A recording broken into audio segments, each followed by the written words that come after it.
В эфире «Дороги к свободе», перед микрофоном Виталий Портников. Здравствуйте, уважаемые слушатели и зрители. Украинцы Крыма. Тема, которая очень редко появляется в средствах массовой информации, тем более в средствах массовой информации в России.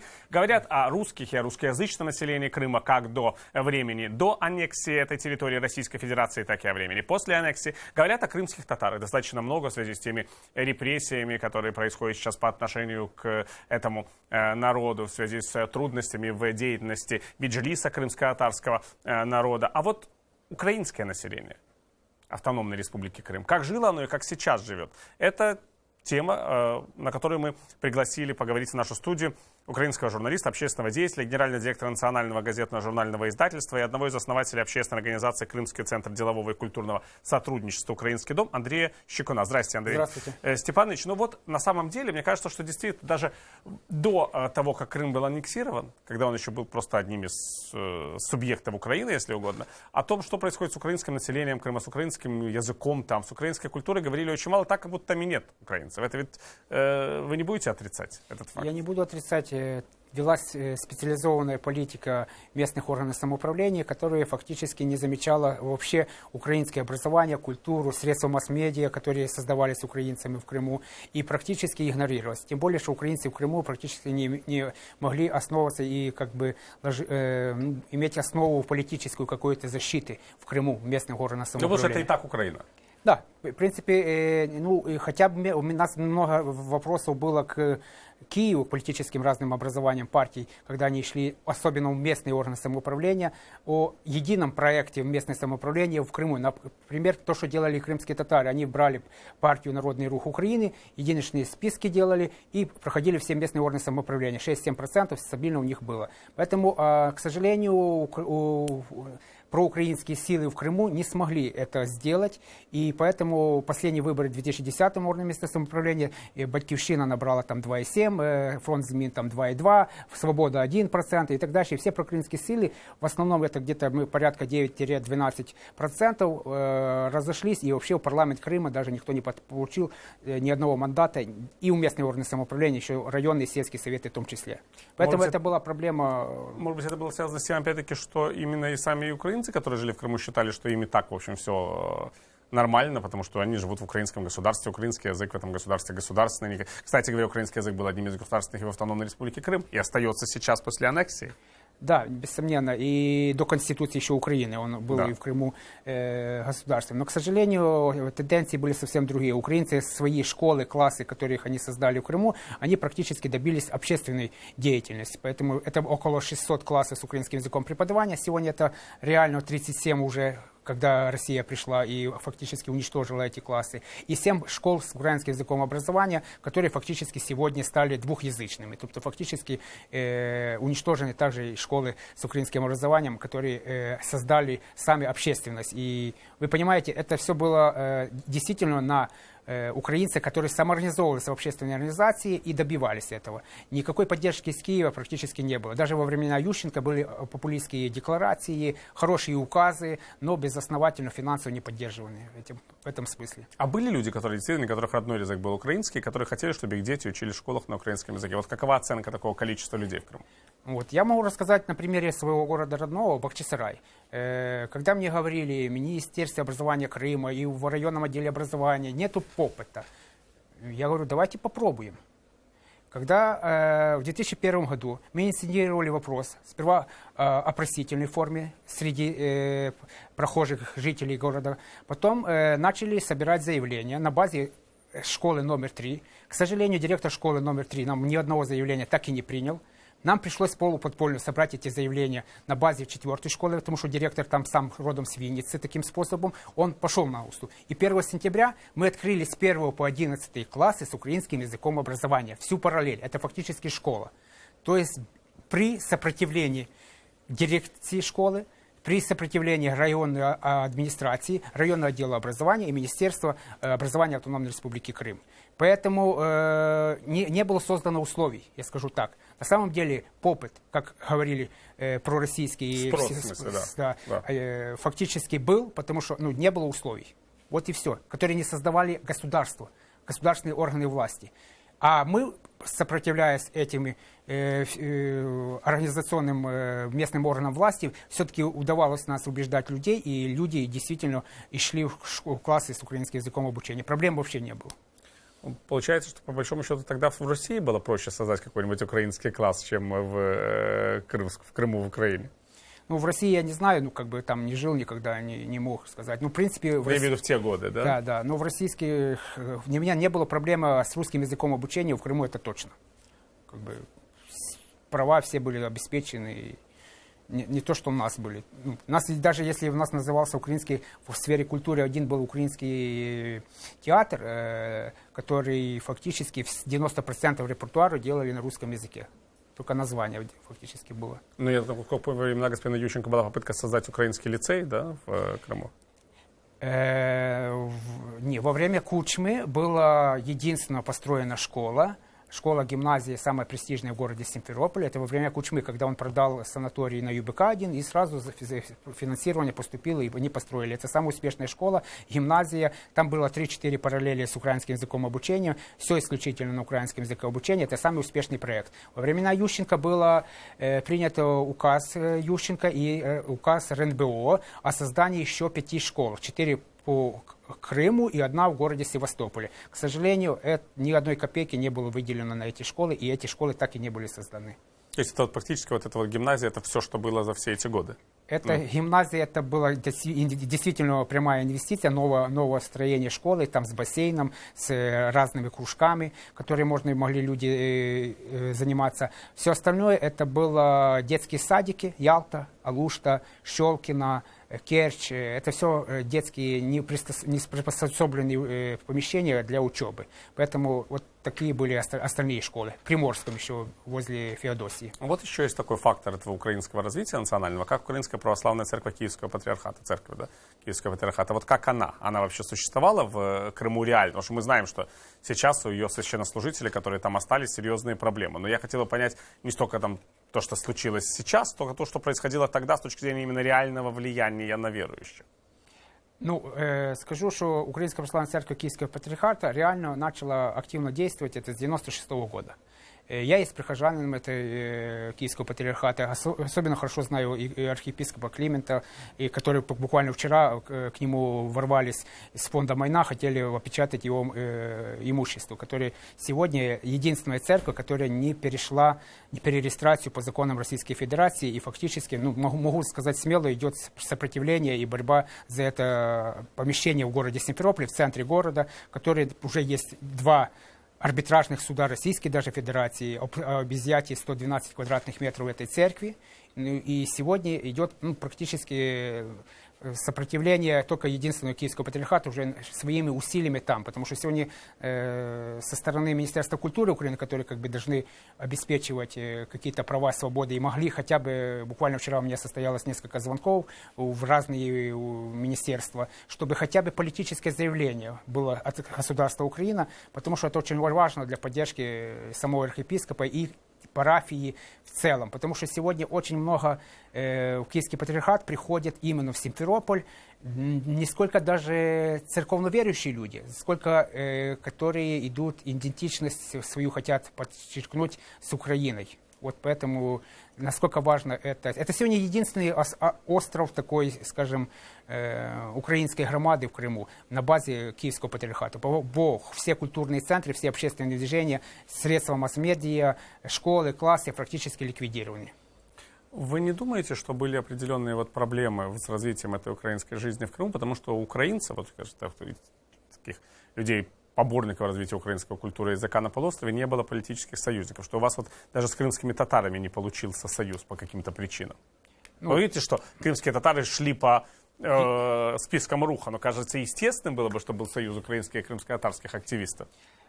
По списках Народного руха, партия Народные рухи Украины как раз представляли и украинцы. Например, Леонид Петрович Пилонский, который был депутатом Верховной Рады Крыма. И также сами местные организации. Но это только члены партии могли Народного руха Украины. Все остальные люди, которые находились или должны были в политических партиях, находились в других, там, Конгресс украинских националистов, Свобода, там, УРП Собор, они всегда пытались идти отдельно, потому что в Киеве не разрешали до какого-то блока проукраинских сил. Я пытался лично в 2010 году, когда возглавлял политическую партию «За Украину», это Вячеслав Анатольевич Кириленко, тогда создалась политическая структура, пытался на этом уровне местного органа самоуправления организовать под единственной партией, потому что блоки уже были запрещены тогда, пойти по списках одним фронтом. И где-то взять хотя бы 9% реально мы могли взять. К сожалению, нас не услышали именно в Киеве. Если на местном республиканском уровне уже все начали соглашаться, лидеры политических структур их, ну, там где-то кому-то деньги на политический выбор компанию дали, и они не поделили, и они решают. Кто-то хочет за эти средства расстроить еще политическую свою партию. И в конце концов я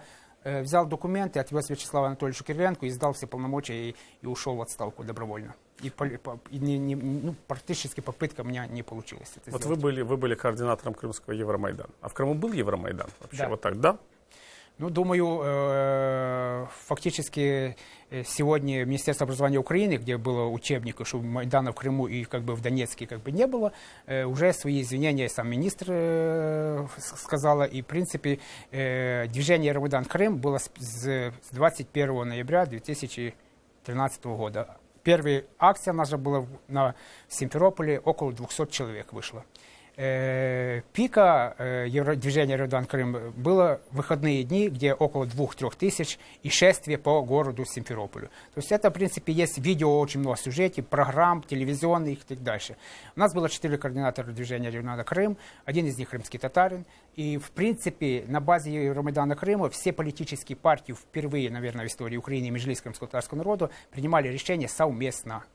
И меня выдвигали як руководителя и призначали координатора движения «Евромайдан Крым», и как потом руководителя сопротивления штаба от Майдана в Крыму, также все голосованием, открытым голосованием все собирались. Это было, наверное, за 23 года независимости Украины первый такой объединительный процесс вокруг Майдана всех политических сил, проукраинских, плюс Меджлис крымского татарского народа. В нашей программе сегодня участвует генеральный директор национального газетно-журнального издательства, один из создателей крымских общественных организаций украинских, Андрей Щекун. Мы обсуждаем то, что происходило с украинцами Крыма в последние десятилетия. Вот, Андрей Степанович, вы были одним из крымских активистов, которых задержали после того, как совершилась аннексия, да, или во время совершения аннексии, скажем, в процессе совершения аннексии. Вы вот чувствовали, что к вам именно какое-то повышенное влияние, именно как к украинскому активисту? Бессомненно, практически, когда появились зеленые человечки, то есть мы поняли, за нашим домом, за моим личным домом была слежка. Тобто 3 мая я принял решение, попытаться свою семью эвакуировать на Украину, потому что на материковую часть Украины. 3 числа мой старший сын и с младшим сыном, я их посадил в поезд, они выехали. 6 жену и с средним сыном. Сами мы же понимали, что небезопасно оставаться, но те акции, которые мы проводили возле памятника Шевченко, они практически ежедневно проводились, и мы не могли их не проводить, то есть фактически как это островок свободы, островок какого-то небольшого сопротивления, пускай первая акция пришло всего 40 человек, помню, это было 1 мая, а журналистов было около 200 или 300 с разных стран мира, то есть, потом по нарастающему, когда мы начали поддерживать и наши воинские части, и проводить эти акции вдоль дорог, и вы видели, то есть практически каждый день число людей, которые хотели выразить свое несогласие с тем, что происходило уже в Крыму, все увеличивалось и увеличивалось. Поэтому практически 9 мая это был пик таких акций, которые вышли по разным оценкам. Я, к сожалению, уже за 2 часа был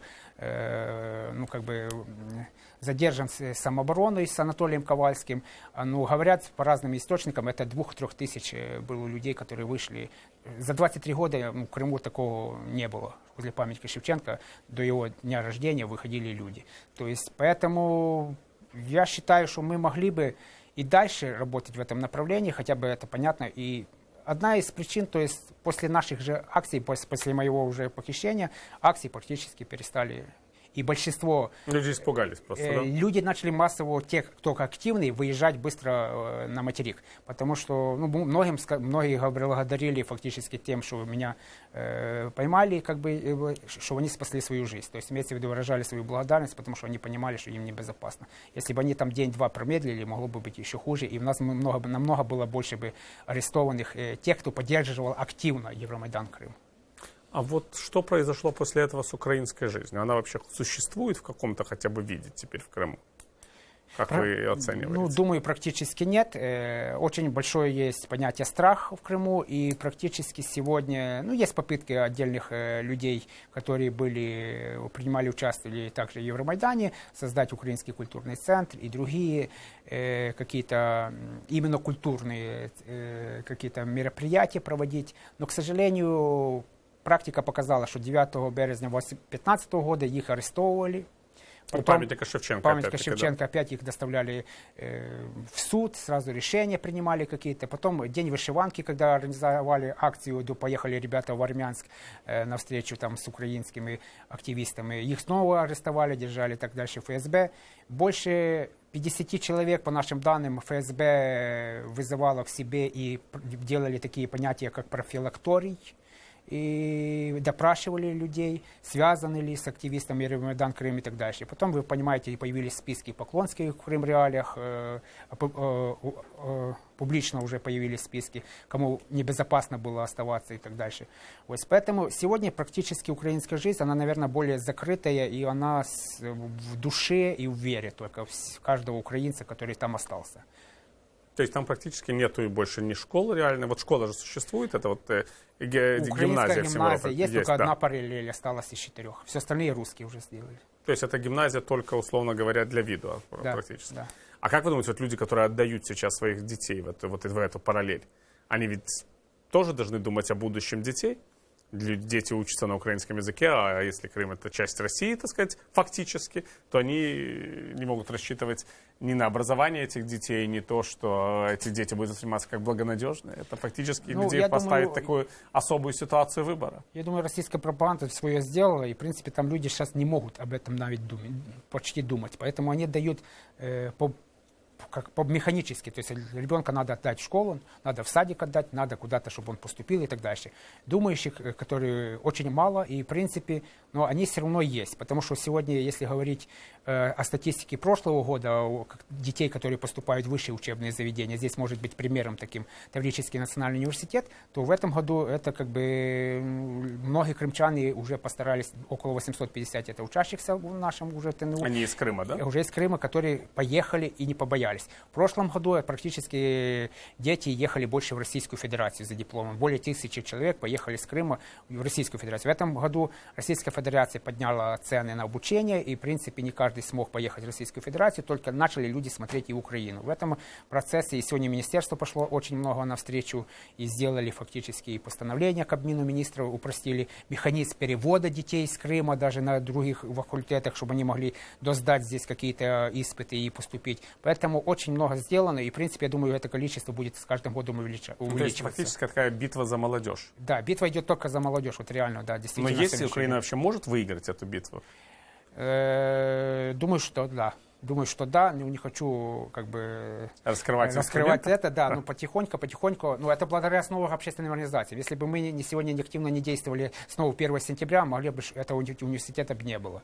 Просто фактически мы вышли на митинг, активно готовы были разложить палатки, и только при переговорном процессе закрытого формата мы все-таки добились, чтобы создания Таврического национального университета. Это битва за молодежь, и я думаю, что мы ее выиграем, потому что буквально вчера приехали мои родственники из Крыма и другие люди, и все говорят о том, что начинают люди думать, куда детей отправлять, или в крайнем случае даже смотрят ближние зарубежья, Польша и так дальше, и так дальше, и так дальше. А это связано с идеологическими причинами или все-таки с финансовыми, прежде всего? Еще связано и с финансами, и еще связано с тем, что армия. Очень много, особенно ребят, мальчиков и так дальше, что не хотят давать людей в армию, лучше куда-то, чтобы он поступил подальше, чтобы потом он не мог был мобилизован быть, куда-то воевать в Сирию или в Российскую Федерацию и так дальше. То есть это тоже как бы инстинкт сейчас начинает срабатывать. Ну, такой советский инстинкт, Советский подальше инстинкт, от Афганистана или того, что они еще придумают. Вот сейчас это начало очень много, такой импульс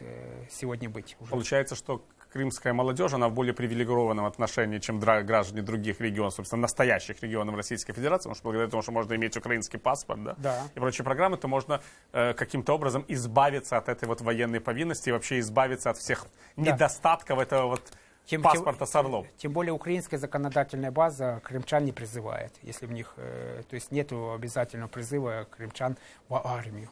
Тогда, может быть, нужно людей активнее информировать об этом, о том, что вот житель Крыма, он, с одной стороны, и в российскую армию не попадет, и в украинской армии тоже служить, как бы, если не захочет, то не будет. В принципе, мы это и делаем постоянно. У нас есть там разные средства масс-медиа, также делаем интернет. Но в основном это интернет самый доступный, который... Ну, я считаю так, что с той стороны тоже должны быть, думать о чем-то и искать эти источники. Ну, стоит ли, что люди живут на аннексированной территории. Вот представьте себе, насколько им легко думать, да, когда у них там один телевизор, репрессивная власть, страх, ну и вообще, полное отсутствие реалистичной информации. Это вообще так в России, не только в Крыму. Да, страх, но страх больше за детей все-таки должен преобладать, этот инстинкт, искать информацию, как можно спасти своего ребенка и вывести его с оккупированной территории, дать ему дорогу жить в лучшем будущем. Мое мнение такое. А вот что тогда расскажите о крымских переселенцах здесь? Что с ними тогда происходит? Потому что вы говорите о лучшем будущем. А насколько здесь у этих переселенцев-то будущее хорошее? Ну, очень много проблем, но я себя не отношу к тем переселенцам, которые будут сейчас заниматься социальными вопросами, проблематику ставить и лоббировать эти все институции. Хотя мы уже добились в первом же году, в 2014 году, закон, который принял Верховный Совет Украины по защите прав свобод внутренне перемещенных лиц. Фактически это наше достижение, хотя там пытались в Верховной Раде его поменять, подменить и так дальше, но добились. В принципе, там есть понятие комплексная программа социальной защиты внутренних переселенцев, но, к сожалению, уже второй год никто не выделяет на это средств, и практически это все сегодня популист. И поэтому мы больше сконцентрировали свое внимание, особенно я и те активисты движения «Евромайдан Крым», мы создали Координационный совет общественных организаций с Крыма. Это Координационный совет организации, которые зарегистрированы путем уведомления, не сколько, чтобы собираться, и решать какие-то вопросы, которые должны бы помогать тем крымчанам, которые находятся больше на оккупированной территории. В том числе это образование, в том числе это какие-то источники средств масс-медиа, которые мы могли бы давать информацию. Тобто это и сотрудничество с правозащитными организациями, и возможность организации каких-то поездок крымчан с оккупированной территории сюда приезжать, чтобы они могли под какие-то программы больше дышали воздухом свободы, как говорят. И то же самое, буквально недавно мы помогли организовать владыке Клима, архиепископу Клименту, поездку в Паре, где он мог донести информацию. Парламентскую ассамблею Совета Европы, да? Буквально вот он в этой сессии был, и там он мог донести информацию, то, что происходит со стороны церкви его, какие преследования, как его пытались раз 5, наверное, в Москву просто силовиком отвезти и так дальше. То есть и такие тоже, кто не боится сегодня в Крыму и кто готов хотя бы, скажем, по линии такой ходить, то мы пытаемся их помогать, если они готовы. Вот сейчас мы восстановили газету «Крымская светлица» здесь уже на материке, и потихоньку мы ее фактически, кто готов ее вести в Крым, везут. И прямо рассказываете истории с нашей советской жизни. Как приезжали иностранцы, сотрудники, в том числе Радио Свободы, и они привозили эту всю нелегальную литературу в Москву или Киев. Ну вот, я скажу, что есть уже люди, которые даже не боятся, раскрывают газету в Ялте, там в Севастополе уже есть, Симферополе, Бахчисарай, Феодосия. То есть активисты уже начинают... мы пытаемся газету делать, чтобы не было в рамках безопасности того человека, который... гарантии никому мы не даем. А зачем такой риск, если существует интернет, и, в принципе, это может совершенно безнаказанно открыть любой сайт и увидеть это? Это все в Крыму не закрыто. А интернет не всюду. Если брать маленькие города, если брать там Советское, Кировское, там Старый Крым, Тот же Бахчисарай нету там серьезного такого покрытия, там намного, там не всех. Сегодня это не совсем так, поэтому есть люди, которые знают эту газету и ждут, например. Как украинскую газету Крыма. И в любом случае это символ просто взять, не сколько даже почитать, а получить ее, который вдохновение дает такой человеку. сигнал с воли Такой называется. сигнал. Мы вас не бросили, мы с вами. То есть вы считаете, что крымские переселенцы должны все-таки помогать тем, кто остался? 100%, и поэтому мы для этого создали этот координационный совет. И мы, кроме этого, первый же год создали в 5 областях Украины самоорганизацию крымских переселенцев, именно крымских. Это активно Львов, Черновцы, Ровно, Хмельницкая область, Каменец-Подольский. И сейчас в Херсонской области там более-менее организовывается. Ну и Киев, само собой, потому что здесь самое большое количество переселенцев. Поэтому это как бы и наша цель. Если мы просто не будем самоорганизованы, не будем ничего делать, то фактически в Крыме и в информационном пространстве все будет меньше внимания, а мы не должны, в принципе, это допустить в любом случае. Поэтому это одна из самых основных целей и задач — скоординироваться и сконцентрироваться и что-то делать в любом случае. А вы вообще считаете, что крымчане получают адекватную информацию с Украины? Мало, очень мало, но снова при желании, кто все-таки в душе, он тихонько, скользь пытается получать. Но сегодня все меньше и меньше. К сожалению, мне кажется, все-таки за эти, если в 2014 году более еще интерес был выше, то сейчас очень много бытовых проблем сейчас больше у них там. Но ведь люди раньше тоже смотрели сам российское телевидение на полуострове, да? Оно даже отличалось от других регионов Украины, да? Конечно, они смотрели, но доминантом все-таки были украинские программы, потому что их можно и без спутниковых антенн смотреть, и в принципе, и люди уже начали как бы, проблем не было в них понимания украинского языка. Ну, это понятно, да, это кто бы сомневался. А вот скажите, у меня есть личный вопрос. Вот вы не удивлены были вот тем, как менялись люди на полуострове вот в этот период аннексии, да, что это люди, которые могли казаться совершенно, так сказать, скажем так, лояльными и вменяемыми, вдруг оказались частью такой вот российской аннексионистской машины, да, это ведь не только те, кто пришел, это и те, кто жил и, казалось бы, не вызывал никаких вопросов у своих соседей. Или вы в такой среде были, где этого не произошло, этого переповоплощения? Во-первых, я был постоянно в среде украиноязычной. Я 90%, даже могу сказать уверенно, в Крыму разговаривал на украинском языке. Максимум это 10%, это приходилось на общественный транспорт, чтобы не раздражать там бабушек, дедушек, которые там больно скрывать, чтобы не затрачивать свое время. Ну, согласитесь, что у вас таких людей, как бы, было немного, да? Немного, да. Но мы, в принципе, смогли по всему Крыму создать такую паутинку небольшую, и, в принципе, я хочу сказать, что если в 2004 году после помаранчевой революции за Ющенко проголосовало в Крыму 14% вместо крымских татарами крымскими, то электорат проукраїнських сил уже в 2012 парламент мы посчитали 21 с чем-то процентов. Тобто очень колоссальная разница. Поэтому еще если были 10 лет, я думаю, там в России нечего было видеть. То есть, в принципе... Ну, поэтому Россия спешила. Поэтому, да, все согласен. То есть, поэтому... Ну, что могу сказать?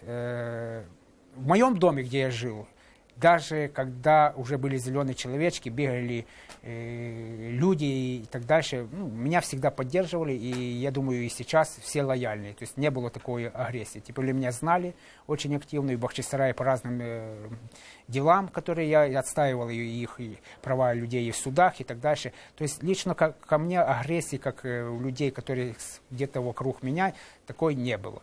Понятно, что были на улицах, иногда, когда узнавали перехожие уже в это время, пытались кидаться, ругаться и так дальше. Такие были несколько случаев там. Но мы пытались тоже меньше бывать тогда уже на улице. Более подпольно мы организовывали свои встречи уже в разных заведениях. И потом, чтобы 9 мая или еще другие день, которые акции делали, чтобы уже там появиться и организовано через интернет в основном. Facebook, социальные мережи и другие источники. То есть это фактически единственные были акты агрессии. Но, впрочем, вы быстро покинули полуостров, да? Вас быстро выпустили, к счастью. Да, нас повезло то, что нас обменяли 20 уже марта 2000. У нас были 2 попытки неудачные обмена, и только за 3-й попытки меня обменяли с коллегами, которые пребывали в подвале. Анатолий Ковальский со мной, тогда еще был сын Гриценко, вы знаете, Алексей, только и он в Севастополе был, а его друзья были с нами в подвале, там Ну, это была вооруженная банда Гиркина Безлера, мы теперь уже точно знаем, в принципе, мы уже отразили это в позове на Европейский суд по правах человека, акты составили. Вот, поэтому, слава богу, я обошелся еще более-менее, хотя эти пытки все выдержать тоже было. Если бы первый, наверное, пытку не выдержал, ну, меня бы не выпустили. Тем более мне с закрытыми глазами тяжело судить, но интуитивно я ощущал, что они снимают все. Поэтому где-то я, если прокололся, мы могли бы дальше. Вот поймали правого сектора, который добился, что есть там пароли, явки там какие-то там, так понятно, дальше. да, И потом бы уже раскручивали меня по другому уже сценарию. Я думаю, вы уже не выбрался бы. Поблагодарю нашего гостя. Напомню, что в нашей сегодняшней программе участвовал украинский журналист, общественный деятель, генеральный директор национального газетно-журнального издательства и один из основателей крымских общественных организаций в Крыму и здесь, в Украине, Андрей Чекун. Спасибо, Андрей Степанович, что были с нами. Вел эту программу для вас Виталий Портников. Всего доброго, дорогие зрители и слушатели.